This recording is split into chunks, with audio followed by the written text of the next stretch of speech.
Vamos passar, então, agora para o Rodrigo Fux. Que eu acho que, nesse momento, seriam assim, algumas considerações, que a gente tem um processo de horário, né, que a gente tem que gerenciar um pouco aqui para o próximo painel. Obrigado.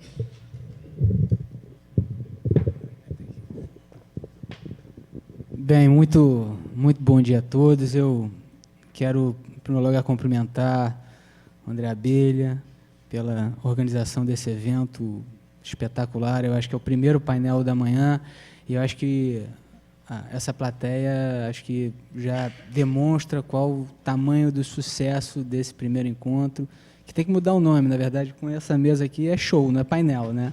Eu acho que só tem mestre aqui presente e queria agradecer porque esse convite certamente é muito maior do que eu merecia, André. Queria agradecer também ao Fábio, coordenador científico do evento, Zeca Pereira Lira. Quem me conhece sabe que eu tenho duas características muito pessoais. Uma, como o Capanema falou, que eu luto contra a balança a vida inteira. E a segunda, que eu tenho um apreço muito grande pela informalidade. Eu acho o nosso ambiente litúrgico chato. As pessoas formam personagens e sabe-se lá por que razão eu não fui educado e criado dessa maneira. E compor essa mesa aqui me deixa bastante confortável para eu falar com a voz do coração, que é a forma como eu aprendi a falar. E eu queria fazer uma saudação especial, tendo que me controlar, obviamente, pela emoção, porque eu não tenho 81, espero ter, porque na minha religião a gente sempre reza para ter 120 oferece e reza para que os outros tenham também você 120. Eu tenho certeza que você vai um pouquinho mais, Capanema. Mas a emoção, para mim, também é muito grande de compor essa mesa. É uma emoção de verdade. Você conhece a minha formação afetiva, espiritual, e sabe que isso é de verdade. E a história que o Capanema contou, ela é verdadeira. Eu queria só fazer uma ressalva que é muito importante para mim. Eu quero fazer isso aqui no microfone, de voz alta, porque ela é muito verdadeira. Efetivamente, o seu colo eu não consigo mais, mas o seu beijo, o seu abraço, o seu carinho, eu não abro mão até o final da sua e da minha vida. Tá?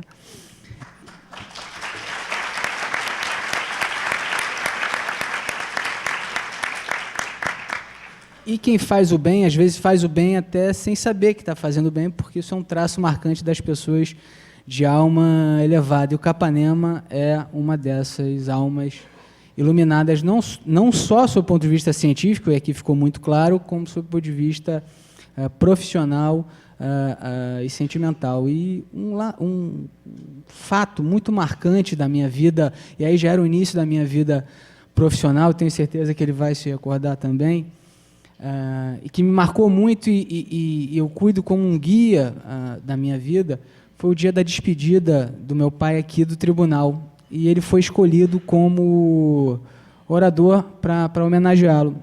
E foi a disputa, na realidade, para o STJ, e todas as pessoas, e todos nós, isso é importante, que têm o direito de desejar e de querer alcançar os seus cargos, seus objetivos, e essa é uma realidade da nossa vida, jus, política, enfim. Só que, por muitas vezes, a gente sabe que o caminho apresenta algumas pedras não republicanas, colocadas pelos adversários, que se colocam como inimigos, enfim, essa é uma realidade, infelizmente, da natureza humana. E foi um caminho muito difícil, a gente sofreu algumas decepções nesse caminho. Aí, no final, assim, na despedida, meu pai saindo do tribunal, conseguindo obter o sucesso que ele tanto sonhou, que era ir para o STJ à época, o Capanema vai e me saca uma flor do paletó. E eu estava na primeira fileira do órgão especial, que me lembro como se fosse ontem. Ele sacou uma flor e falou assim: Fux, eu estou aqui como Piero Calamandrei, que na obra Eles, os Juízes, visto por um advogado, a capa representa a balança da justiça e, num dos pratos da balança, um volumoso código, e no outro, apenas uma pétala de rosa. e a balança pende justamente para a pétala de rosa. Demonstração inequívoca que a atividade judicante ela deve sempre se pautar pela solidariedade humana e que o ser humano sempre deve estar no epicentro do raciocínio jurídico. E aquilo me emocionou muito e me guia até hoje pela minha carreira, Capanema, porque eu chamo de Capanema, tio Capanema, você já tem 80 anos, pode tudo, Capanema. Porque na nossa vida profissional, apesar dos momentos árduos, das decepções inerentes do dia a dia, a gente tem sempre acreditar na natureza humana e que é muito possível construir amigos, colegas e relações verdadeiras no nosso ambiente de trabalho. É assim que eu tento seguir a minha vida. Então, você, sem saber, me deu uma belíssima lição profissional que eu levo para a minha vida toda, Capanema. Muito obrigado por cada gesto, por cada palavra que você tenha dito ao meu pai, que certamente é extensivo a mim e hoje também. E Deus me presenteou tanto, muito mais realmente do que eu merecia, que não só eu componho essa mesa aqui, como tenho a possibilidade de trabalhar com o Capanema em algumas causas, o que me honra muito, porque é um aprendizado diário. Mas também quero registrar a covardia, porque falar depois do Fábio e do Capanema sobre locações, você encerra o painel, Zeca, encerra, a gente vai para o outro painel, porque o que eu vou dizer e comentar depois dessas duas brilhantes aulas? Primeiro, o Capanema demonstrando que, cientificamente, é sempre um homem à frente do tempo. Traz um projeto de lei da nova lei do inquilinato, já coloca o que ele concorda, o que ele não concorda, para que a gente pense. Isso ficou meio estranho, né, Rodrigo? Porque na minha idade, eu normalmente sou invocado para ser testemunha ocular do passado. Né? Eu estou vindo de Cuiabá, onde perversamente me deram como tema a evolução da lei do condomínio desde 1916. E houve gente que perguntou se eu participei do projeto de 1916. Então, eu fiquei felicíssimo quando o Fábio, né, bondosamente disse: Silvio, você vai falar do futuro, é um anacronismo.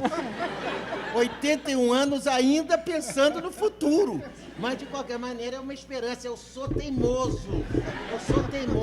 Você é a nossa esperança, Capanema. Você é sempre a nossa esperança. E com relação ao Fábio, porque o Fábio, eu separei alguns temas para colocar para debate, a gente tem outro painel, então o tempo é super curto. E a questão das novas plataformas digitais realmente é uma realidade. A gente, Luiz Barroso, que gosta de dizer assim, a gente não vive mais na era das sinfonias, a gente vive na era dos jingles. Então é isso, a gente tem que se acostumar com isso, tem que ver de que maneira o direito e a jurisprudência e os precedentes conseguem se adequar a essa nova realidade. A gente não consegue mais escapar disso. A inversão que o subprocurador Eduardo disse aqui na tribuna, porque efetivamente a gente absorveu um sistema de precedente no nosso ordenamento jurídico, um sistema, ao nosso ver, é um grande equívoco que as pessoas tentam fazer uma comparação com o direito estrangeiro. Não, o Código de Processo Civil, e aí eu fui testemunha ocular, tentou absorver os reclamos da sociedade e algumas realidades do dia a dia do Código de Processo Civil.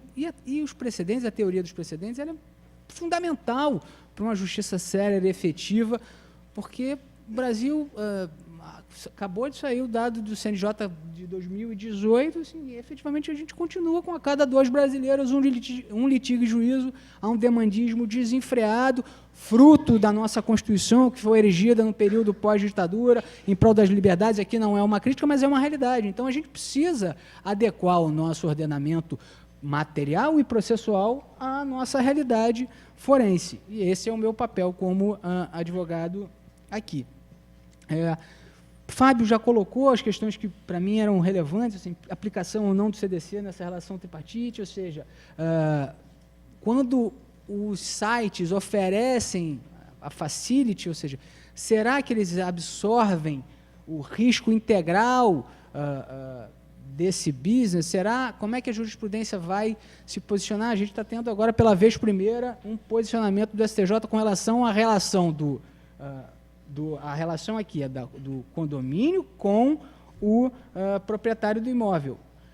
a gente ainda precisa ver qual vai ser o posicionamento da jurisprudência com relação a essa relação tripartite, ou seja, como é que a jurisprudência vai se posicionar, se aplica ou não o CDC, de que maneira aplica ou não o CDC. Isso ainda a gente não teve esse panorama. Eu separei aqui, além desse RESP citado, a RESP, à época, agora a RESP, citado pelo Fábio, tem uma apelação aqui do TJ, onde o TJ já se posicionou na apelação, quem quiser anotar, 012760647/2016, da 5ª Câmara Cível.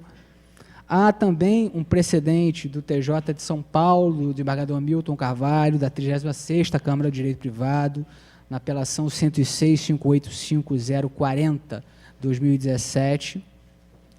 E há também um da Valéria da Shoa, daqui também do Tribunal, agora de 2018, envolvendo essa questão. Então, esse tema, me parece que o Fábio levantou todas as questões atinentes e que a gente precisa entender como é que a jurisprudência vai se posicionar.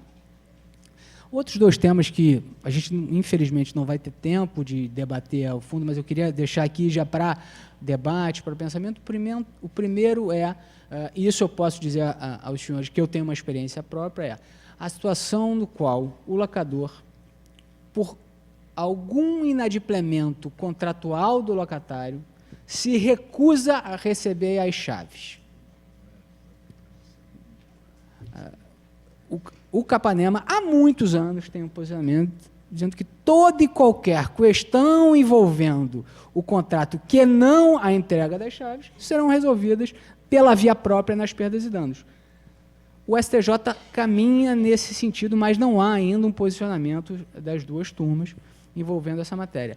Isso parece simples, mas não é, porque cada vez mais, e ainda mais em locações não residenciais, ou seja, as locações comerciais, os valores dos aluguéis são muito elevados. Então, isso pode se tornar, em alguma medida, uma chantagem processual. Ou seja, cada vez que eu não recebo as chaves mês a mês, aquele taxímetro está rolando. E aquilo vai se avolumando e, no final das contas, por muitas vezes, o valor pode se tornar, inclusive, maior do que o próprio inadimplemento. Como é que a jurisprudência vai se posicionar dessa maneira? Eu, particularmente, entendo que a relação locatícia está encerrada. O locador se encerrou, entrega a chave, não quer receber, consigna em juízo, acabou. A relação está encerrada. Todas as demais questões são discutidas na ação própria em perdas e danos. E, por fim, para não ver nenhuma plaquinha, para encerrar efetivamente, a questão que o Fábio já levantou dos contratos build to suit, que, para mim, é uma matéria muito, muito instigante, porque eu consigo visualizar defesa dos 2 lados.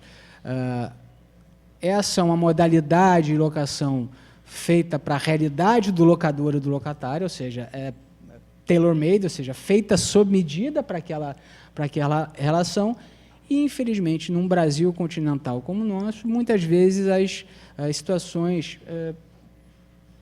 ocorrem sem a previsão de uma parte e de outra. Ou seja, a gente está falando aqui de locações, a gente teve uma queda nas relações imobiliárias muito além do esperado no Brasil. Na verdade, muito pelo contrário. Assim, o Rio de Janeiro, especialmente falando, passou por Olimpíadas, Copa do Mundo, então a gente esperou que o cenário ia para um lado. A verdade é que o cenário foi para o outro lado. Então, como é que a jurisprudência vai se posicionar? Vale o pacta sunt servanda, que aqui eu já deixo aqui a minha crítica. O brasileiro, ele gosta de ser, ou ele levanta a bandeira, o Capanema, gosta de ser mais erudito do que, às vezes, a erudição. Então, às vezes, o pacta sunt servanda é um argumento muito simplório. É muito rasteiro o argumento. Por que isso, pacta sunt servanda, a lei dos contratos? E aí aí pende a discussão para rebus sextante, ou seja, imprevisão, teoria da previsão, realmente um fato absolutamente imprevisível, não controlado. Mas será que definitivamente era num contrato build to suit, onde o sujeito constrói o empreendimento ou imóvel e programa o retorno do investimento no período da alugação? Quando que pode haver essa revisão contratual? Sob sob o enfoque da análise econômica do direito, que é uma matéria também que me interessa muito, será que os custos de transação não foram previstos na época e no momento da negociação? Então, realmente, há muitas questões a serem debatidas. Realmente, parabéns pelo evento da Ibradinha Abelha. Fábio, eu acho que esse é o início. Certamente, quando bater o horário de 5h30, quando acabar o evento, certamente vai ter uma fila maior do que a entrada do evento para ter uma segunda edição do evento. Gostaria de agradecer a atenção de vocês, agradecer as 2 aulas que eu recebi, agradecer o convite que me foi feito, na certeza que sempre que eu for chamado, eu vou ser o primeiro a estar na fila para assistir. Muito obrigado.